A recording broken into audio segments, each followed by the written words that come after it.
In part 3, we will look further at whether it is halal or not to trade Bitcoin. We will look at some of the different ways that you can invest or buy Bitcoin and whether these are halal or not. And also, we will look at some of the ways that these products are marketed and what steps we can take to try to protect our investment.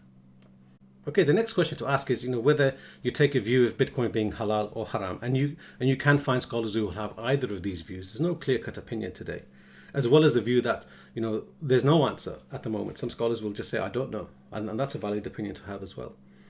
So after that question, the question now, which I think actually gives rise to more problems than anything we've talked about today, is how can you invest in Bitcoin? Once you deem that it's halal, if you take that view, if you accept that view, then how do you invest in Bitcoin?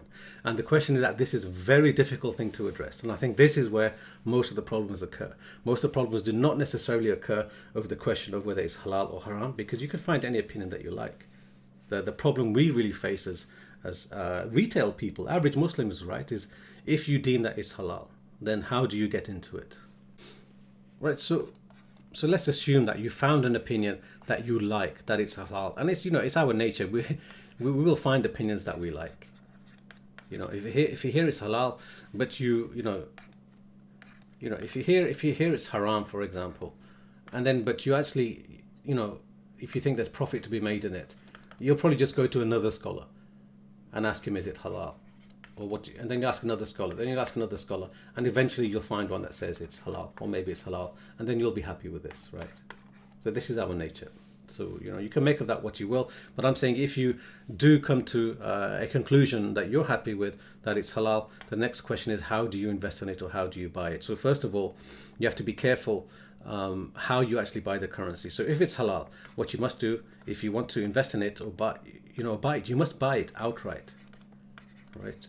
You can't buy it, for example, through CFT, right? So then you have to be careful. Are you using a broker to buy it? Is that broker got a certain platform, right? So if many brokers that offer CFTs, for example, if they're forex brokers, so they tend to offer CFTs, then you have things like margin, you have things like leverage, right? Then these are clues that these are CFTs, which are generally, all scholars that I know have deemed CFT to be impermissible. So if you've been offered a Bitcoin through a broker platform that talks about margin and leverage, these are huge clues that this is a CFT. So then, regardless of the fact that Bitcoin is halal in your view, but a CFT is not, the correct view that I've heard from all scholars is that it's not permissible. In fact, I've never heard of a scholar calling a CFT permissible. So then, then it's a moot question. Then it doesn't matter if it's a CFT on a Bitcoin, if it's forex or on gold, or oil or any asset which is underlying, which is in itself is halal. Gold and oil are halal.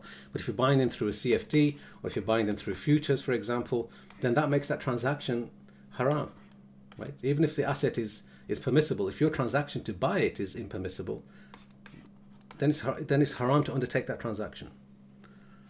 The other thing to be aware of is that you get lots of scams. So you get lots of scams with anything, right? But where there's money to be made, right, by retail people. So what I mean by that. So even if you have, for example, $100, you can enter something and you can make money. This is what I mean by retail. So if there's a barrier to entry, for example, of $100,000, then this is probably not a retail product.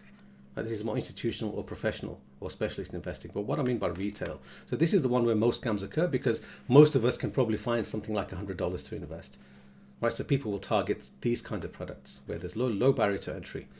And the other reason that makes it open to scam is that people don't understand, right? We don't understand we don't understand what's going on with Bitcoin. So Bitcoin, first of all, most of us don't understand it. And the second thing, how Bitcoin is purchased. So whether it's through an exchange, a platform, and then I mentioned it can be a CFD, right? It could be a future. It could be any other thing. If there's margin and leverage, many of us don't even know what's going on. So, I talk a lot about Forex, and even people who trade Forex for a living, from an Islamic and Sharia point of view, they don't even know what's going on. And Bitcoin is a bit more, is it complicated? Yeah, I mean, it is complicated. It's not a simple thing. So then you got to understand. So when we have lack of understanding and easy money is to be made, so this is where we get scams.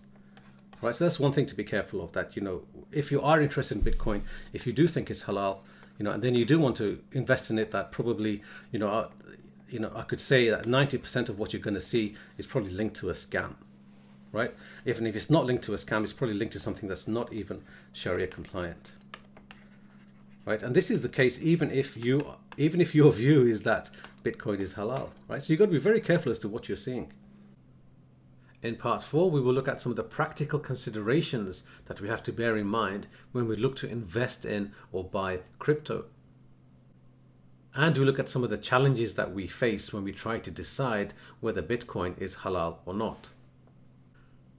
And then we will look at some concerns that scholars raise with regards to Bitcoin being Sharia compliant as a currency or just a commodity.